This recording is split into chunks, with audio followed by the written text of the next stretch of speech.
And I had the opportunity to listen to your previous panel about digitalization and how technology could help. And you mentioned there, actually, that the era of large projects, long projects, is dead. And is this what you would recommend to, especially the large airlines with the legacy systems?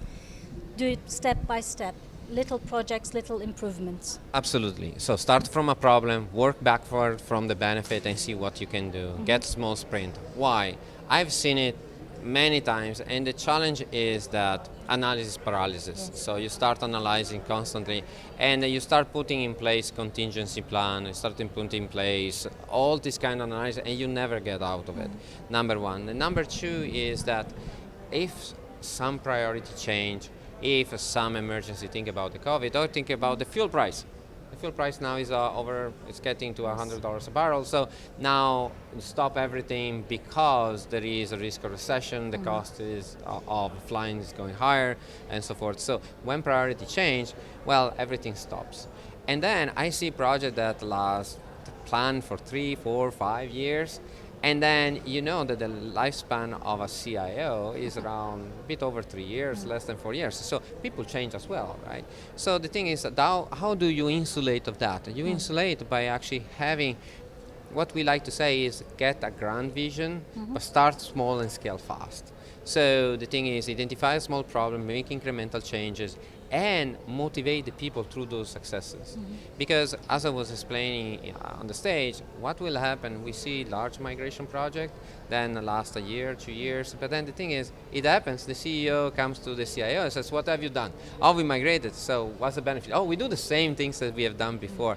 I think it will be a fairly uncomfortable conversation to have. What you want to do is that you want to do the innovation and the modernization, migration, modernization hand in hand. So the one support the others, and you see successes along the way. It is the journey, it's not the destination that counts. It's the learning, the things how you evolve your organization, how you deliver value and benefit for your customer through pick your project. Pick contact center, revenue management, a chatbot, digital asset, marketing, customer communication, single view of the customers, irregular operation.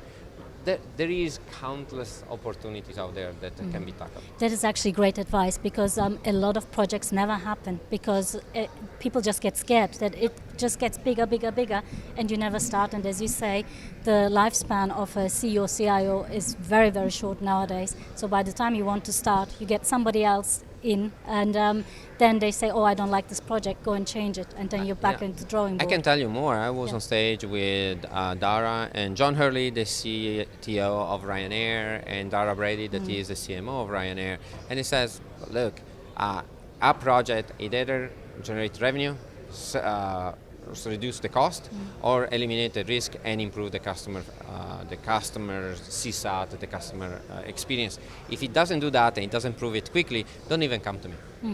I have no time. I have an airline to run, I have a bottle line to fill, I have planes coming in, I have emergencies that are coming, fires every day. So if he doesn't have these three characteristics and you prove it relatively quickly, then there is no point of starting.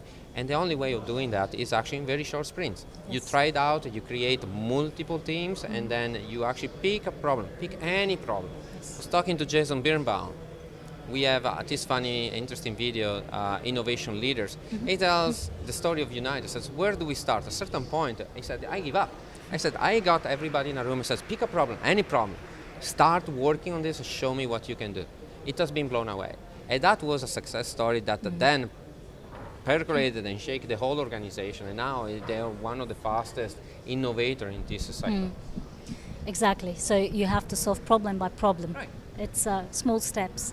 It's baby step. Yes. There is a learning experience that you have to do. It's a muscle that you need to train, because more you know how much you don't know. Yes. And that is the thing. So, and you cannot be paralyzed by fear. Feel the fear and do it. So try something simple and see how it works. I'll tell you more. I am having my team, I'm having 70 plus sales leaders coming to London next week. And they have a variety of customers. Some are travel and hospitality customers. I have to teach them a bit what are the trends in the industry. And a colleague of mine says, look, Gen AI is big. Of course it's big. Everybody knows. I said, did you try it out? I said, well, we know what it is. I said, try it out. So I actually opened up. I went to Bedrock, to our system internally, and started asking questions.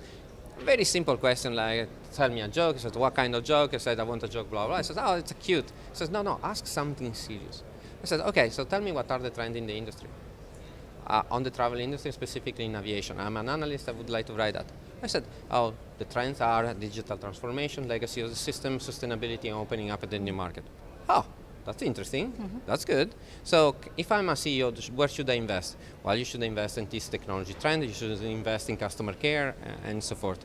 So I said, well, I want to be sure. So what are the studies that you actually have been quoting? He showed me the Skift report, the Focusrite report, the TripAdvisor report. I said, oh, wow.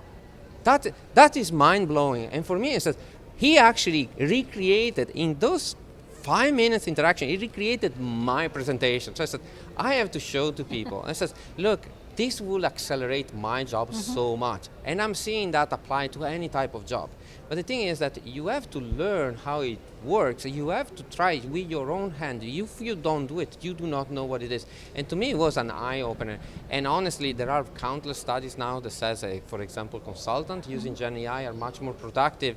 They produce much faster report, much higher quality, most of the time. So it's something that we have to get acquainted. You don't want to be that kid or that professor that is teaching math and is saying to his students, don't use the calculator, because you know they will end up using it and you will be at disadvantage if you don't.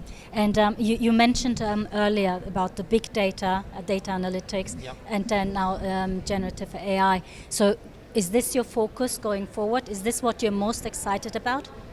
There are a lot of things that I am excited. I think that, especially in digital transformation technology, we go into phases. I think the phase of the digital asset, the website, the mobile app, even the contact center, the chatbot, that has been proven. It does work. It works beautifully. We have done it multiple times. We have a variety of customers, Delta, United. We're working with Southwest, Air Canada, Ryanair, EasyJet, Qantas. Now, there is a focus on the customer care, but specifically on operation. Now we're talking really hard problem. How do I save fuel? How do I reduce IROPS? How do I improve on-time performance? How do I make my mechanics more efficient? So these are the kind of challenges. I was talking with TUI, Fly, about a use case that Ryanair has published about tail rotation. How to allocate the right plane to the right rotation to reduce the fuel consumption. They have all the same aircraft. They are all 737, but they have different configuration of engine and airframe performance. Now you know that during takeoff, there is where you consume most of the fuel. So it says, well, knowing what are the planes, knowing the rotation, which is the combination of plane that make me save fuel. TUI wanted to know. I said, oh, well, how about the flight restriction, all these kind of things? Well, these are what machines are good at. These are the hard problems. It starts to become really fascinating.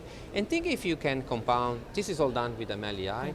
Think if you can compound the same functionality to mechanics using Gen AI or contact center agent or the gate agent or the planner. So those are the kind of things that I think is happening today. And we are seeing that more and more. Anything you'd like to say, highlight from AWS point of view? What are you doing? What are you focusing on? And any advice you can give our members? Our members are large airlines as well as hospitality groups. So the sky is the limit, really. It is so easy today to try it out at this kind of functionality. We have a lot of examples, a lot of use cases. We have a lot of customers. And you have to look a bit deeper what each customer does, because everybody is able to show a logo. But actually what they are really doing is really important. If it really resonates with you, we have a whole dedicated team that can help our customer in travel and hospitality, not only airline, but also car rental company, rail operator, digital company like the travel sellers. We are working with MXGPT, they're moving only on AWS. We are working with ATPico to create a clean room to do data exchange for dynamic pricing, for example. We're working with Axelia to accelerate their deployment of the order management system. There are a lot of things that we are doing. We have plenty of experience. I have a team that were CIOs at the airlines, there were CMOs at the airline that can actually help and understand the challenges. So my take is, try it out, don't be afraid, be open-minded, and if you see that something works, then you can scale. Literally, the sky is the limit. We have the resources, we have the know-how, we have the experience that can actually really help you. Because if we don't do it now, I'm not sure when you can do it. We are always in the situation in which when things go well, you don't want to tinker because they can go bad. When things go bad, you don't want to tinker with it because they can go worse. But if you have to look at it, the analysis paralysis is what is holding back the industry. We can actually break that cycle. We have seen it done over and over. Thank you. Great advice for our members. Massimo, we have a little tradition at Global Loyalty Organization. We ask 2 personal questions. The first one is, imagine you had a magic wand and you could create any feature to help the seamless customer experience, to help your also the airlines, your customers, to achieve their targets, and without any budget limitations. What would you invent? Well, I'm already doing it. So the first things that I am actually doing is the single view of the customers. That is, I believe it's particularly important. The connected end-to-end customer experience is something that is particularly important. Another things I would love to see happening is actually a modularized kind of PSS system or PMS system that actually enable our customers to pick and choose the best in class for the various systems. So, and we talk about a lot about personalization. We talk about a lot about the becoming a retailer. We have actually to dive deep what that really means. So I would really like for people to actually connect and let's discuss about that. What is your vision? What is your role? And honestly, I would like to have a real bed in a plane. If I can have a magic wand, that would actually be something that I would really appreciate.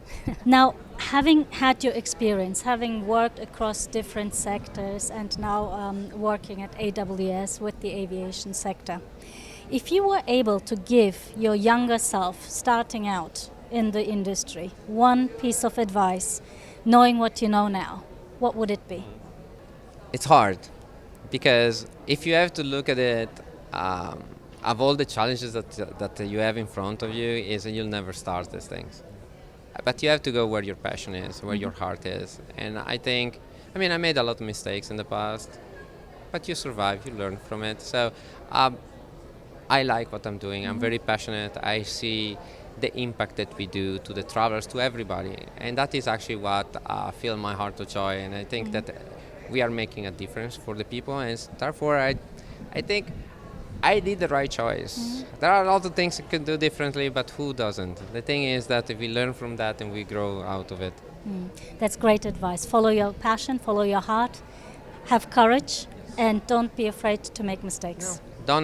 Don't be afraid, because you don't want somebody to do the learning for you. You want to do your own learning, and you learn only by trying these things out.